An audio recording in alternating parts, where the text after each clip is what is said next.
자식은 다 컸습니다. 이제 손갈 일도 없고 걱정할 일도 많이 줄었죠. 그런데 이상한 일이 생깁니다. 마음은 왜 더 허전해졌을까요? 자식은 다 컸는데 나는 왜 외로울까? 아침에 눈을 뜨면 집이 조용합니다. 예전엔 아이들 학교 갈 준비 소리로 정신이 없었는데 이제는 시계 초침 소리만 또각또각 들립니다. 괜히 텔레비전을 켜봅니다. 보고 싶은 프로그램은 아닌데 집이 너무 조용한 게 싫어서 그냥 켜둡니다. 아이들은 다 컸습니다. 각자 할 일도 많고 바쁜 삶을 살고 있죠. 연락이 뜸해진 것도 이해는 됩니다. 요즘 세상이 다 그렇지 않습니까? 그런데도 가끔은 오늘 뭐 했어? 밥은 먹었니? 이런 말이 듣고 싶어집니다. 자식이 어릴 땐 하루가 어떻게 가는지도 몰랐습니다. 아침부터 밥 차리고 학교 보내고 학원 데려다주고 숙제 봐주고 아프면 병원 데려가고 힘들었습니다. 정말 힘들었죠. 그런데 그땐 외롭다는 생각을 할 틈조차 없었습니다. 그런데 아이들이 크고 나니 갑자기 시간이 남습니다. 처음엔 좋았습니다. 이제 좀 편해졌네. 나도 이제 내 인생 좀 살면 되겠다. 그런데 내 인생이 어디에 있는지 잘 모르겠다는 생각이 들었습니다. 퇴직을 한 분이라면 이 감정이 더 선명합니다. 아침에 출근하지 않아도 되는 날. 알람을 맞출 필요도 없고 누가 나를 기다리는 것도 아닙니다. 자유인데 이상하게 마음이 가라앉습니다. 예전엔 오늘 회사에서 무슨 일 있었어? 아이는 학교에서 뭐 했대?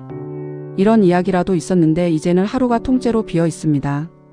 말할 일은 줄고 생각만 많아집니다. 어느 날 문득 아이 방을 지나가다 멈춰 섭니다. 한때는 장난감으로 가득 차 있던 방. 시험 기간이면 책으로 어질러져 있던 방. 지금은 깔끔합니다. 너무 깔끔해서 마음이 허전해집니다. 자식은 잘 크고 있습니다. 부모 역할은 성공한 셈입니다. 그런데 그 다음 역할은 아무도 알려주지 않았습니다. 이제부터 나는 뭘 하면 되지? 누군가에게 아직 필요한 사람일까? 이 나이에 외롭다고 말하면 괜히 약해 보일까봐 말도 못합니다. 주변 사람들에게 묻고 싶어도 다들 비슷한 표정이라 그냥 웃고 넘깁니다. 다들 그렇지 뭐. 이 말 뒤에 숨겨진 감정은 사실 꽤 깊습니다. 부부가 나란히 앉아 텔레비전을 보는 모습. 부부 사이도 마찬가지입니다. 아이 이야기로 이어지던 대화가 줄어들자 말이 확 줄었습니다. 싸우는 것도 아니고 사이가 나쁜 것도 아닙니다. 그런데 하루 종일 나눈 말이 몇 마디 안 될 때가 있습니다. 같이 있지만 각자 다른 생각을 합니다. 텔레비전을 보며 나란히 앉아 있어도 마음은 따로 떨어져 있습니다. 이 외로움은 누군가가 옆에 없어서 생기는 게 아닙니다. 나를 필요로 하는 자리가 사라졌다는 느낌에서 옵니다. 아이에게 필요했던 시절, 회사에서 역할이 있었던 시절, 누군가에게 반드시 해야 할 일이 있던 시절. 그 시간이 지나고 나면 사람은 잠시 공중에 떠 있는 기분이 됩니다. 그렇다고 이 감정이 부끄러운 건 아닙니다. 50, 60대가 느끼는 외로움은 게으름이나 약함이 아니라 역할이 바뀌는 과정에서 생기는 자연스러운 감정입니다. 이 시기는 있는 시간이 아니라 다시 채워야 할 시간입니다. 다만 그 채우는 방법을 아무도 가르쳐 주지 않았을 뿐입니다. 처음엔 작은 것부터 시작해도 됩니다. 매일 같은 시간에 산책하기. 혼자 마시는 커피도 괜찮습니다. 굳이 의미를 만들지 않아도 됩니다. 중요한 건 나는 아직 하루를 살고 있다는 감각입니다. 그리고 아이에게 너무 서운해하지 않아도 됩니다.